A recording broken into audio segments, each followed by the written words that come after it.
Hey, hey, hey, everybody. It's your girl, Jazzy Crazy Faith Stokes here. And it is day two of the Love Factor Challenge. I love you guys so much for joining me again. And we're going to make today, day two, another successful day. I saw no homework on the page last night. So I'm definitely looking, guys. I want to see what your takeaways were from day one about defining love. How is love defined in your life? So with day two, we are going to be talking about the 5 types of love. So you learned yesterday how to define love and what the definition of love is, but today is talking about the 5 types of love. So we're going to expand on that definition that we learned yesterday, and we're going to just go deeper into what are some types of love that some of us may have never ever heard of, and some of us may say, okay, you know what, I learned about this, but I need a refresher. So today, again, is day 2 of the Love Factor Challenge, and it is going to be talking about the 5 types of love. And let me see if I can get this. Let's go full screen. All right, there we go. So as soon as it decides to come up, come on. You gotta love technology, right? Gotta love it. Decides to do what it wants to do. There we are. But thank you, Search, for deciding when you wanted to come up. So in the 5 types of love, we are going to be learning about Eros. We're going to be learning about Philia. Come on. Ooh, it's lagging today, guys. I don't know why we're having such a lag problem. We're going to be learning about Eros, Philia, Pragma. Gosh, now I'm forgetting them. Eros, Philia, Storge, Pragma, and Agape. Thank you for popping up right at the right time. Gotta love it. And when we're talking about Eros is, we are having definitely a lag going on today. Eros is talking about come on.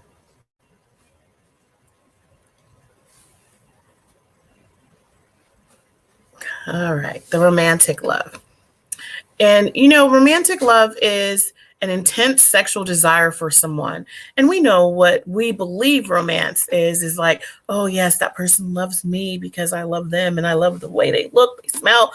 And what we don't realize is that having that intense sexual desire for someone really doesn't really define who they are on other levels. We are just looking at them and we're desiring them just from first glance, or because they may have smiled at us or given us some form of attention. So it's more of a lustful spirit because we don't really know anything about their background, anything about who they are. We just know that from what we see superficially, that is what we want. And there is no telling us no, because when we go into that lustful spirit, it's hard to back away from it. We know this from the story of David and Bathsheba in the Bible, where it talks about how David was up on his balcony and he just happened to look down and see a woman taking a bath and found out her name was Bathsheba. And she was just so glorious to his sight that he had to go send someone to bring her to him. And David was married and Bathsheba was married. But still, even though his desire for her was so intense, he still laid down with her. And after that, her husband was at war. And the story goes to tell us that while he was at war, Bathsheba became pregnant. So to hide this that David had done with her, they basically, not Bathsheba per se, but David had him, because he was the king, had him move to the front line so that way he would be killed. And so this is just another sign of what lustful and Eros romantic love will do.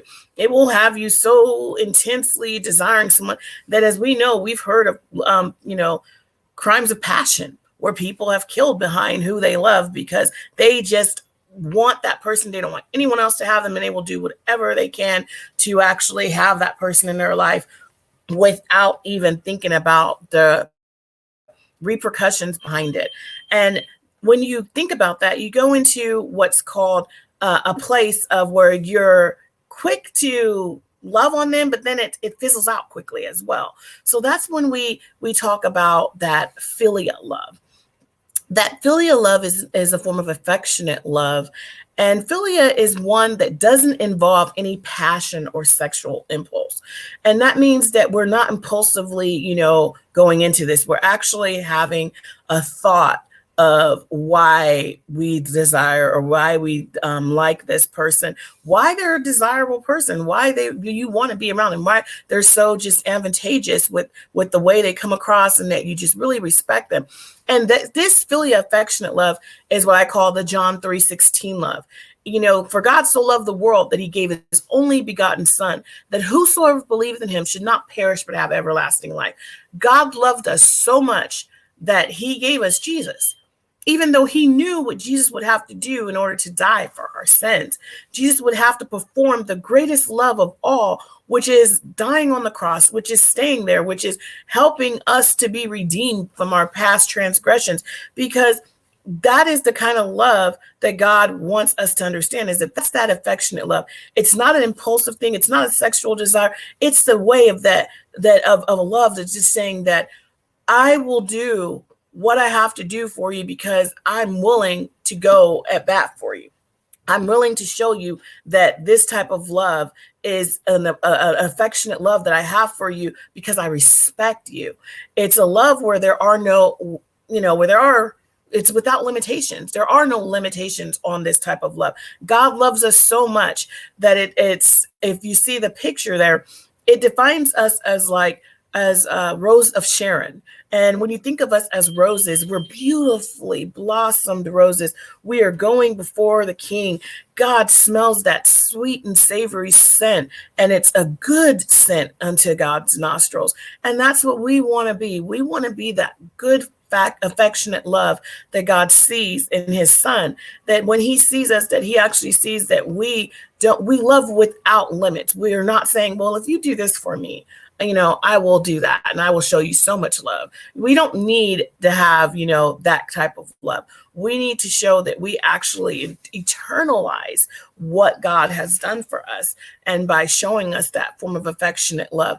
And when we learn that form of affectionate love, there's those boundaries that just don't allow them to kind of stay in place anymore, because those boundaries can either inhibit us or they can actually push us in the right direction. Sometimes we put up boundaries because we don't really know or are not comfortable with the type of love that we're receiving.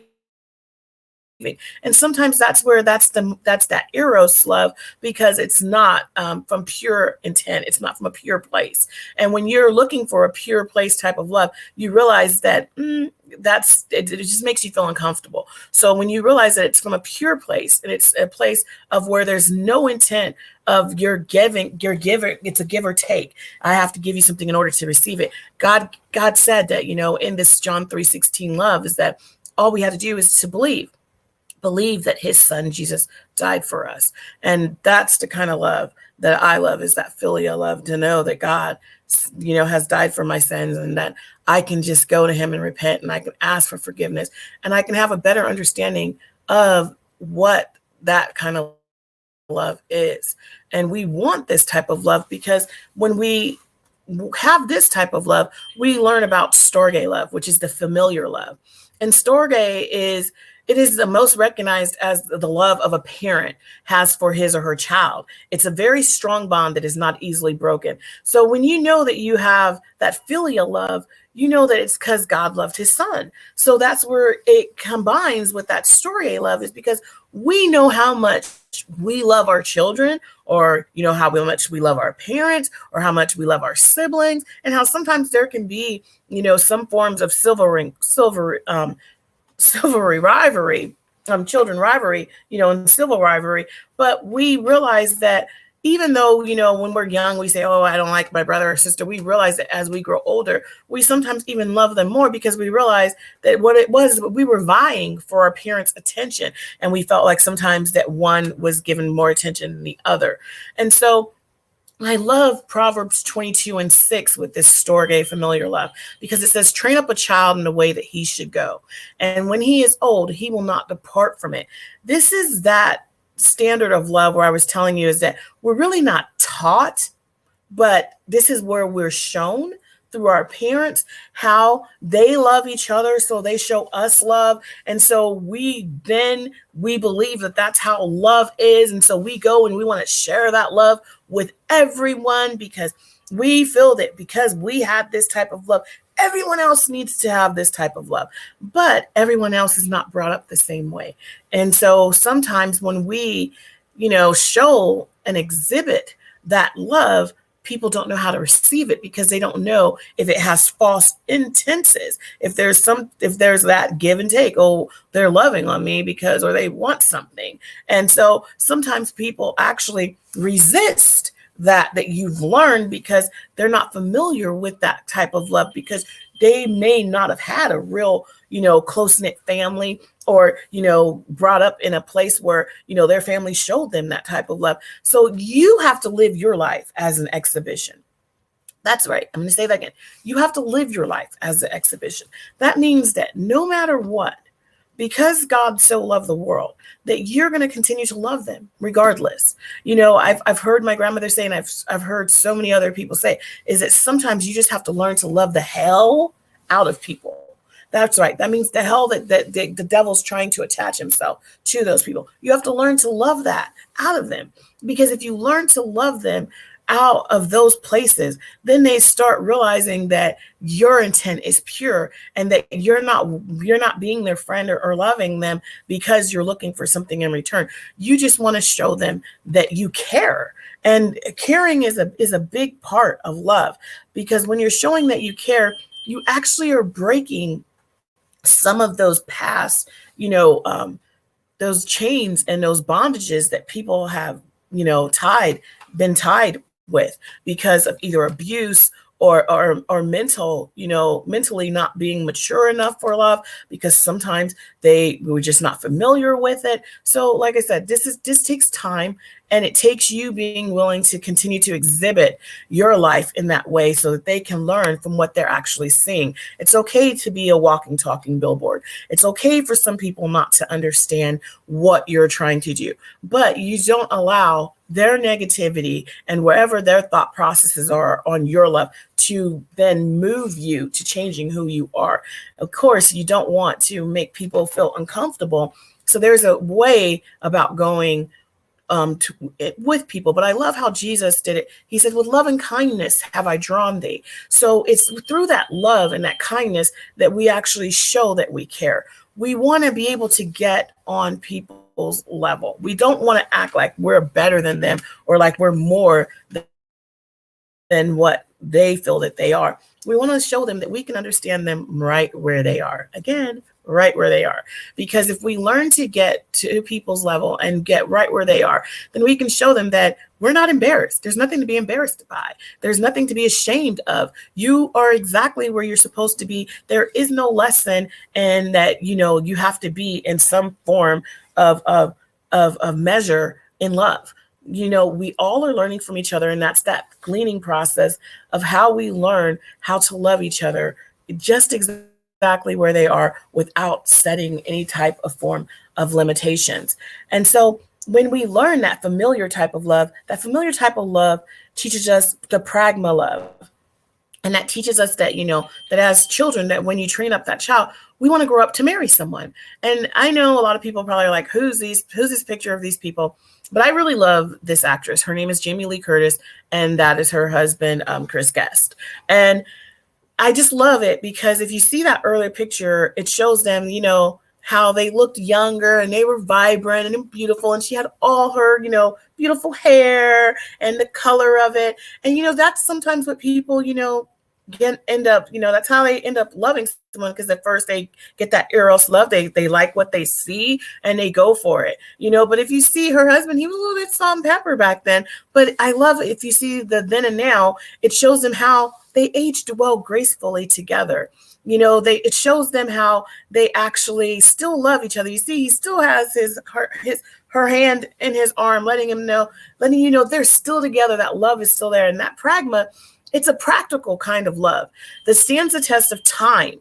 It's the kind of love a husband and wife have after 50 years of marriage, and they still want to kiss and hold hands. And this is the reason why I felt the necessity to find a then and now of someone, because I just felt that it's so important to be able to see it, because like I said, when you're living life out loud and you're being that exhibition, that means that you want people to see how much you love that person that you're with. And then it brought me to, the Bible, Genesis 22, 1-7, about Abraham and Sarah's promise.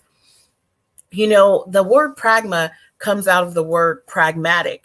And, pragmatic is the way that we think of something, but it's not on a theoretical sense. It's more on a sensible sense, So when you think of that, it was pragmatic for Sarah to believe that she was going to have a child. She was well old in age. It says that when Isaac was born, Abraham was 100 years old. And so most people will tell you now that if you see 100-year-olds walking around, you don't assume that they're going to be having children. You think that they're more at the end of their life, because we see that now we congratulate people that are living to be 108, 110, 121 years. They're in the Guinness Book of World Records. So it's basically holding on to that promise against all the odds.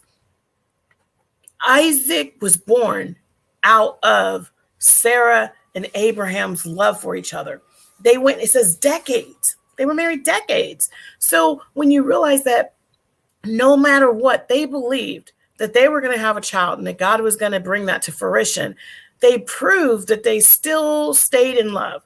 They proved that, yes, that even though Sarah had sometimes lost a little bit of her hope, and she tried to help it along by giving Abraham her maiden Hagar, and she had Ishmael.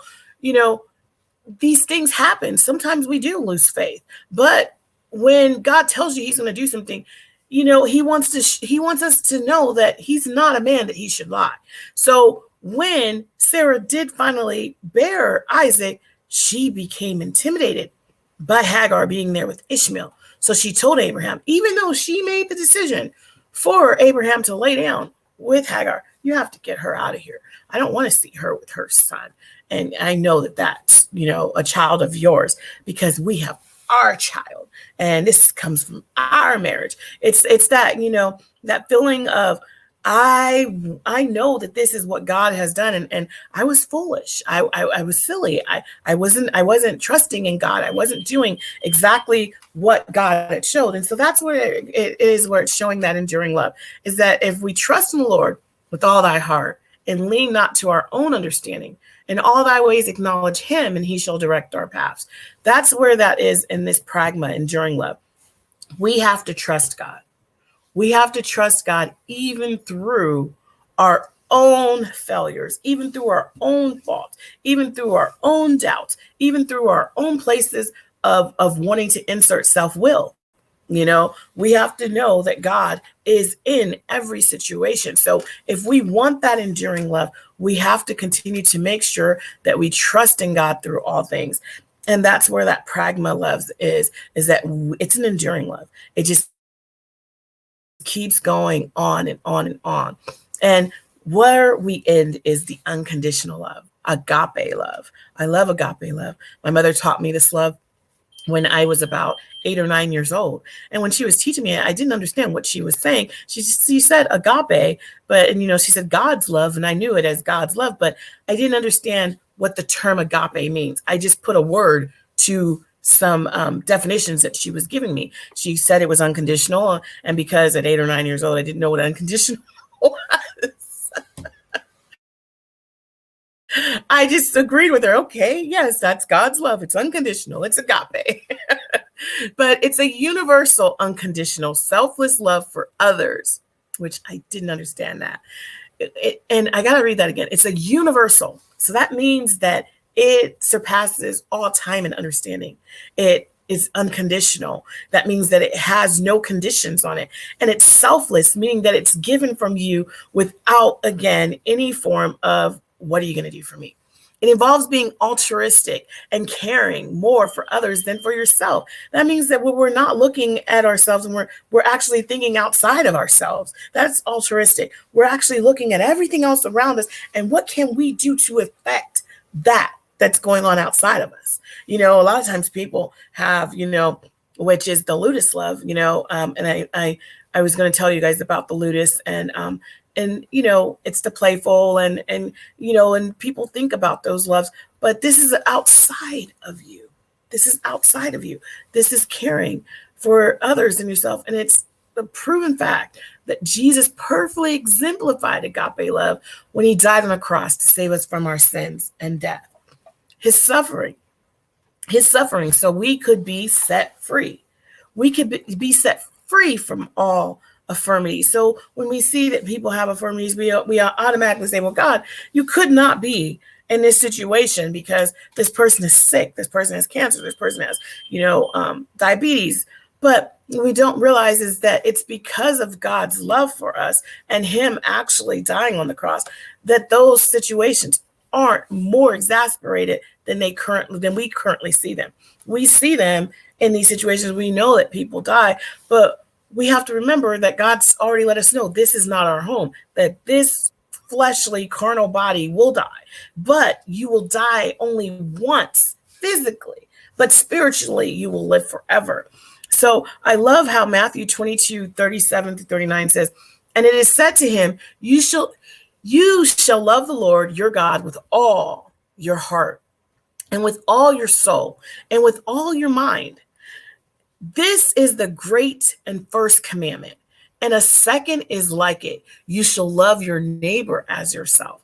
And so people don't realize that when you're saying that you will love God with all your heart, it's not saying, God, I love you today, but you know what? Yesterday was real tough. I just don't even know how I made it through yesterday. It just was unforeseen. And I don't know if I'm happy about that. So I don't know if I love you for letting yesterday happen. But sometimes things can happen that are not really perceived as good. But sometimes God allows things to happen to teach us lessons. Our lessons are to be learned every single day. We're supposed to have lessons that are supposed to test us. If we went through life without lessons, we would continue to be the way that we are, and we wouldn't change for the greater good of ourselves, for our children. We have to have these lessons so we can learn how to parent better, how to love on them, how to continue to, mature with them and to teach them how to dress, teach them how to brush their teeth, teach them how to comb hair. These are all things that we're learning through love. And so if you see that heart, and I know there's so much that goes on, it says judge none, because that's that agape love. It acts all ways. It holds all. It's never ceasing. It greets all. It rejects none. It takes all forms. It prefers none. It thanks all. It values all. And that's exactly what agape love is that it includes all. There is no one that is left out. There is no one that is seen like they are better than the next. And it's that type of love that God is trying to show us each and every day. And that's that kind of love that we have to exemplify each and every day. That even when we don't feel like loving so much ourselves, God shows us that if we continue to put him first in each and everything that we do, that God will show us that things will work out for the greater good. When we think of, having of desiring things and we want things to change, then we have to know that we have to be a part of that change by going into those places and saying, what is it that I can do that can actually shift this situation out of the current way that it's going? It's those type of love that if we incorporate and we know them exactly for what it is, we don't want to hurt people. We don't want to hurt ourselves. We don't want anyone to be hurt, right? So in loving, we have to know when sometimes things need to be a little bit voiced in a better way by actually speaking with people and not yelling. It's so important to try to speak with each other, because if we speak with each other, we can better hear each other and we can better come across to each other in a way of where we're actually showing that we're trying to listen to what each other's point of views are. Sometimes if one person is yelling and the other person is sitting there, they don't really hear anything that you're saying. They're just taking it all, but they sometimes don't want to say anything because they don't want to be confrontational. But then you have those people that are confrontational, and sometimes a little thing that occurs in that argument, that why it even spurred from the beginning, is that it can go into something so grossly obtuse or so big that sometimes we, after the argument, we're like, oh my gosh, I can't believe I said all that.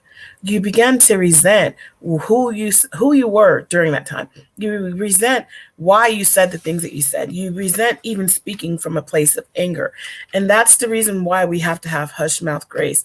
And when we're doing things, is that we have to be able to come from a place of gratitude, a place of appreciation, a place of, of respect, and just being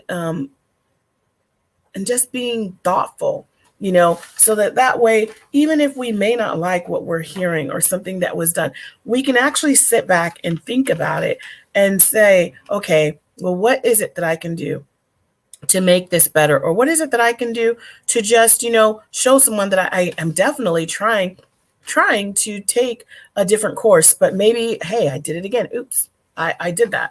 And sometimes that's what we do. We go through those trials and tribulations in life.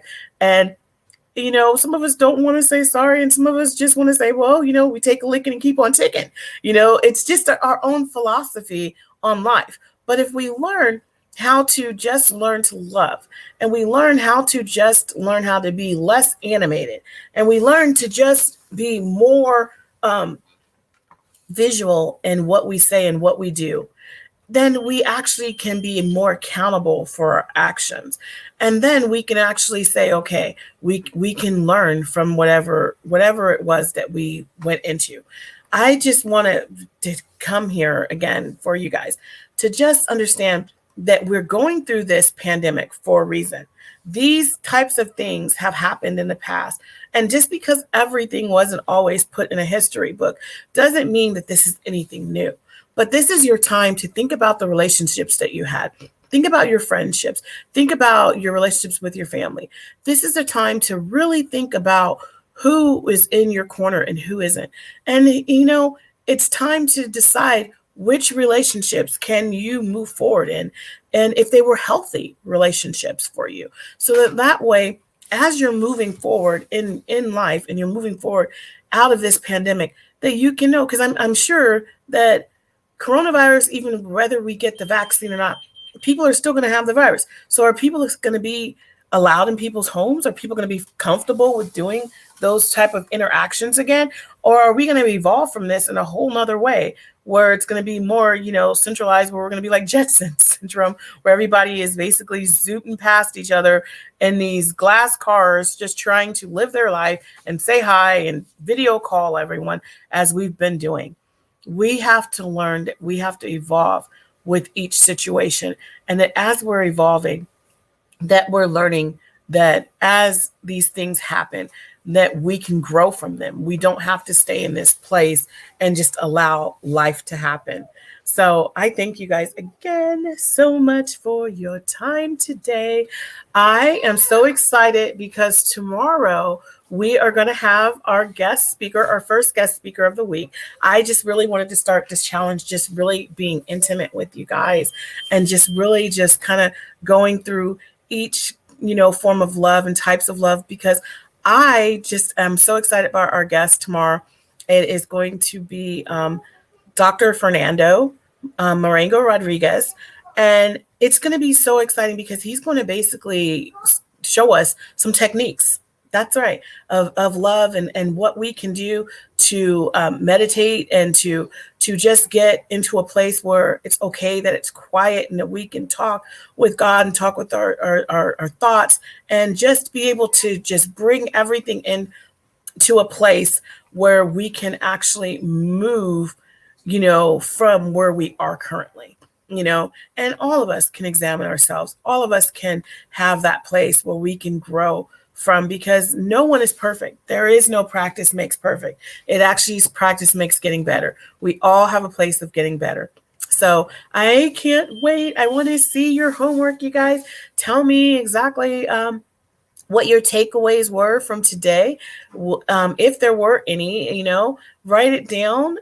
Do a 30-second video, just, whatever you decide. If you want to write it down or do a video, screenshot it. I appreciate it, because, and your feedback is what helps us. All right. So thank you so much, guys. Have a great one. See you tomorrow.